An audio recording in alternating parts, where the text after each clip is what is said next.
است که در این برنامه مبحث هدایت را بیشتر باز کنیم. هدایت چیست؟ چگونه است؟ چند بخش است؟ و چرا ما در نمازمان همه روزه طلب هدایت میکنیم؟ مگر ما هدایت نیافته ایم؟ ما که نماز میخوانیم چرا از الله میخواهیم که ما را به راه راست هدایت کند؟ آیا این پرسش به اذهان ما خطور نکرده است؟ یقینا آری، به ذهن بسیاری از من و شما بیننده عزیز. هدایت که ریشه آن 3 کلمه هدیه هست، یعنی به راه رهنمود شدن، دلالت و راهنمایی کردن به یک راه و سمت و سو و جهت. این در معنای لغوی هدایت هست. و اما در بحث اصطلاح شرعی هدایت به 2 بخش و یا 2 نوع تقسیم می شود. علمای بزرگوار چه زیبا فرموده اند: هدایت به راه و هدایت در راه. این تعبیر برخی از علماست.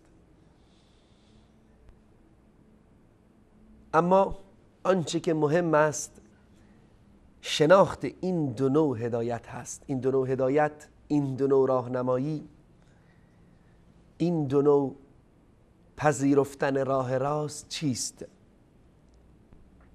هدایت به راه یعنی این که شخصی را دلالت نمودن، راهنمایی کردن به یک راه راست و درست که به آن هدایت دلالت و ارشاد نیز میگویند. یعنی هدایت راهنمایی و توجیه کردن، بیان نمودن، راه را به شخصی نشان دادن و به او بگوییم که این راه است و این چاه. قرآن کریم در این زمینه مثالهای زیادی دارد. هنگامی که می‌فرماید و اینک، خطاب به رسول الله صلی الله علیه و سلم، و اینک لتهدی الی صراط مستقیم. ای پیام آور من، ای محمد مصطفی، الله تعالی می‌فرماید به درستی که تو هدایت میکنی به راه راست، یعنی آنها را ارشاد میکنی، راه راست را به آنها نشان میدهی. این وظیفه تو است.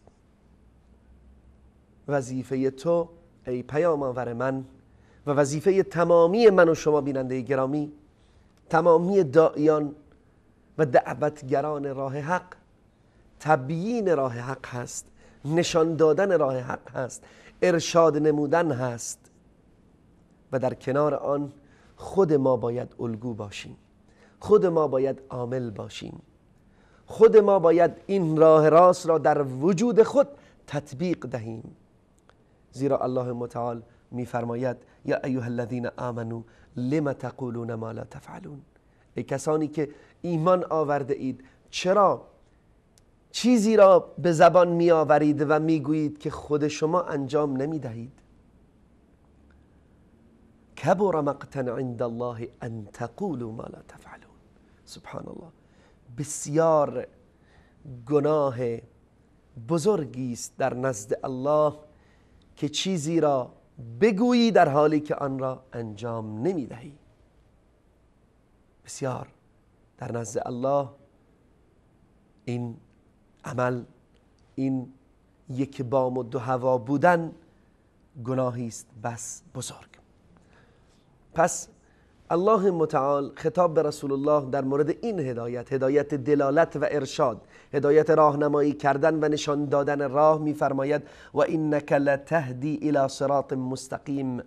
به درستی که تو هدایت میکنی به راه راست، یعنی راه راست را به آنها نشان میدهی. و الا الله متعال بارها خطاب به رسول الله فرموده است که لست علیهم بمسیطر فلعلک باخع نفسک، شما بر آنها سیطره و چیره نیستی، نزدیک است که خودت را از بین ببری ای پیام آور من به خاطر هدایت اینها. یعنی این که ای پیام آور من، ای داعی راه حق، ای دعوتگر به سوی الله، شما راه حق را بیان کن، نشان بده و هدایت پیروی از راه حق در دست تو نیست ای دعوتگر مسلمان. نه تنها در دست تو بلکه در دست محمد مصطفی صلی الله علیه و آله و سلم حتی نبود. آن بزرگترین، عظیمترین و برترین انسان بر روی زمین و حتی برترین پیام‌آوران الهی و بر قول صحیح برترین مخلوقات محمد مصطفی صلی الله علیه و آله و سلم. و اما دومین نوع از انواع هدایت یا بخش دوم هدایت، هدایت در راه است. هدایتی که اونها رو توفیق بدهد که راه راست را برگزینند. این نوع هدایت به هدایت توفیق و الهام معروف است، یعنی هدایت توفیق یافتن در راه راست رفتن و برگزیدن راه حق و اینکه الله متعال به ما الهام کند، به ما توفیق دهد، ما را در راه راست قرار دهد. این نوع هدایت الله متعال خود کافل و انجام دهنده آن هست و ضمانت کننده آن هست. هرگز من و شما ای دعوتگر راه حق نمیتوانیم.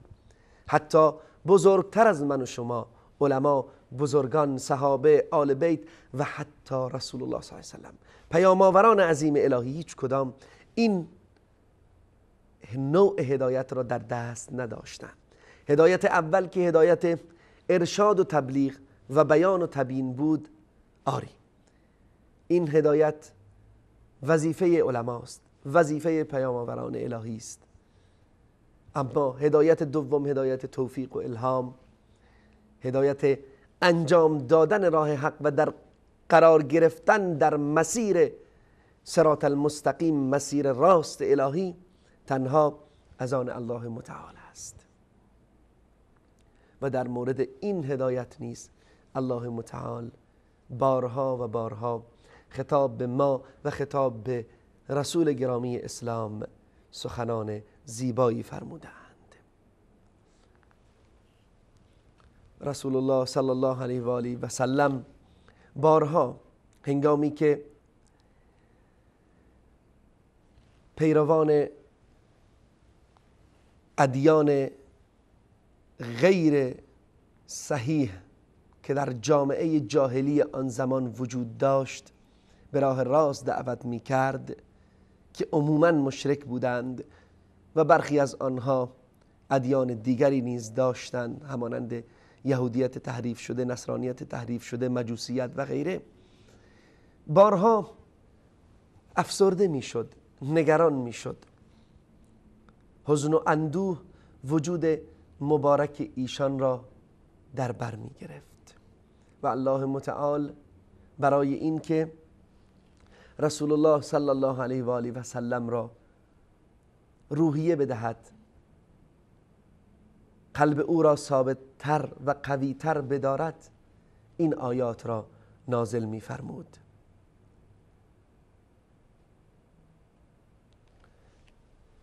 رسول الله صلی الله علیه و آله و سلم هنگامی که این آیات را می شنید بسیار بسیار خوشحال می شد.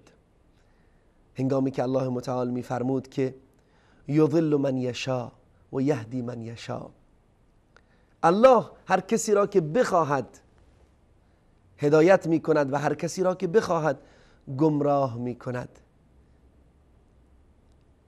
ان تحرص على هداهم فان الله لا يهدي من يضل. اگر که تو حریص هستی بر هدایت آنها، اما بدان که الله هدایت نمی کند کسی که گمراه می شود، کسی که خود گمراهی را می خواهد، خود راه راست را نمی پسندد. یعنی توفیق رفتن به راه راست تنها در دست الله متعال هست و الله متعال هم هنگامی که خود بنده بخواهد، زیرا بنده اختیار دارد، انتخاب دارد، می تواند راه حق را بفهمد، بشناسد، تشخیص دهد و پیاده کند در زندگی. این اختیار را الله متعال به بنده داده است و اگر او بخواهد این راه را برمیگزیند. پس تو ای پیام آور الهی، پس تو ای دعوتگر راه حق، نگران نباش، ناراحت نباش. هنگامی که رسول الله صلی الله علیه و آله و سلم بسیار نگران شد، حتی وقتی که عموی خود را نتوانست هدایت کند، هدایت دلالت و ارشاد، هدایت راهنمایی و تبیین راه حق آری، اما هدایت توفیق و الهام، عموی خود را نتوانست کمک کند یا نتوانست این عمل را در انجام بدهد که عموی وی یعنی ابو طالب و حتی ابو لهب،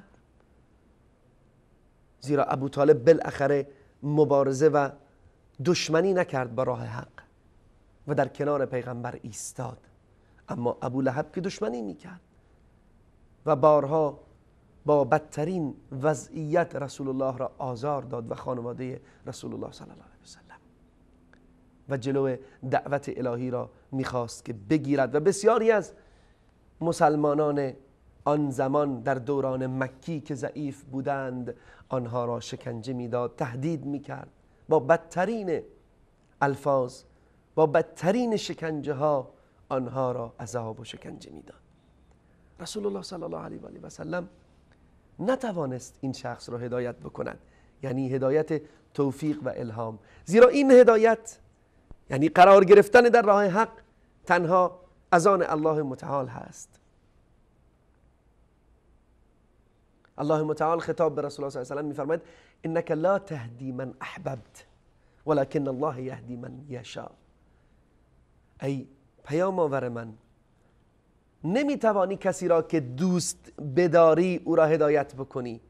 درست است که تو ای محمد مصطفی صلی الله علیه و آله و سلم عمویت را دوست میداری، برای هدایت او حریص هستی، اما الله متعال هر کسی را که بخواهد هدایت میکند. آری، پس این دو نوع هدایت برای ما بینندگان عزیز، برای ما مسلمانان باید مشخص باشد که چگونه است، تا اینکه این آیات عظیم الهی را بدانیم. هنگامی که الله متعال خطاب به رسول الله صلی الله علیه و سلم میفرماید و انک لتهدی الی صراط مستقیم، منظور هدایت دلالت هست و ارشاد و تبیین است، یعنی بیان کردن راه حق. و هنگامی که الله متعال میفرماید انک لا تهدی من احببت ولکن الله یهدی من یشاء، منظور هدایت توفیق و الهام هست، هدایت قرار گرفتن در راه حق و در صراط المستقیم. بله بینندگان عزیز، به برنامه خودتان، برنامه دریچه، برنامه هدایت یافتگان خوش آمدید.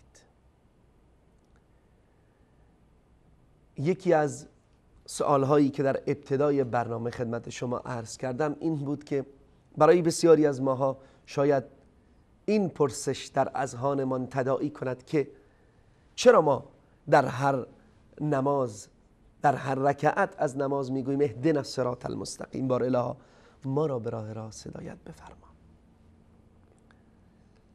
این یکی دیگر از